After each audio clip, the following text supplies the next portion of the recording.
12 বছর বয়সী এক ছাত্রীকে নিয়ে পালিয়ে যাওয়ার অভিযোগ উঠেছে মাদ্রাসার প্রধান শিক্ষকের বিরুদ্ধে।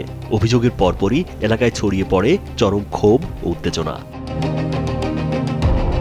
এরই ধারাবাহিকতায় গেল মঙ্গলবার দিবাগত রাত 11:30 থেকে 12টার মধ্যে নোয়াখালীর সুবর্ণচর উপজেলার উত্তর চর হাসান গ্রামের সৈয়দ মুন্সিবাড়ি মাদ্রাসায় আগুন ধরিয়ে দেয় অজ্ঞাত ব্যক্তিরা।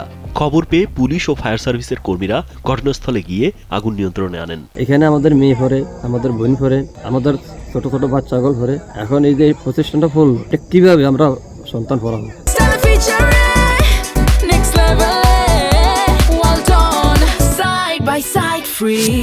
অভিযুক্ত শিক্ষক মাহমুদুল হাসানের বাড়ি পিরোজপুর। তিনি সৈয়দ মুন্সিবাড়ি মাদ্রাসার প্রধান শিক্ষক হিসেবে কর্মরত ছিলেন। ঘটনার পর থেকে তিনি পলাতক রয়েছেন। আর ভুক্তভোগী ছাত্রী ওই মাদ্রাসার সাবেক শিক্ষার্থী। বর্তমানে সে নোয়াখালী সদর উপজেলার নুরু পাটুয়ারিহাট মাদ্রাসার 6ষ্ঠ শ্রেণীতে অধ্যয়নরত। হাজার হাজার বলাহীন মানুষ এই প্রতিষ্ঠিত হইতো, আল্লাহটা দিনে প্রতিষ্ঠান করছিল। স্থানীয়রা জানান, মাদ্রাসায় পড়াশোনার সময় প্রধান শিক্ষকের সঙ্গে ছাত্রীর অনৈতিক সম্পর্ক গড়ে ওঠে। গেল 7 জানুয়ারি অভিযুক্ত শিক্ষক তাকে নিয়ে পালিয়ে যান। পরে পরিবারের সদস্যরা তাকে উদ্ধার করে বাড়িতে নিয়ে আসেন। এবার কারা আমাদের মাদ্রাসা পুড়ে ফেলেছে, উপযুক্ত বিচার চাই। আমরা সুস্থ তদন্ত চাই, এর ক্ষতিপূরণ চাই। চরজব্বর থানার ভারপ্রাপ্ত কর্মকর্তা মোহাম্মদ লুৎফুর রহমান জানান, মাদ্রাসায় কোনো শিক্ষার্থী না থাকায় হতাহতের কোনো ঘটনা ঘটেনি।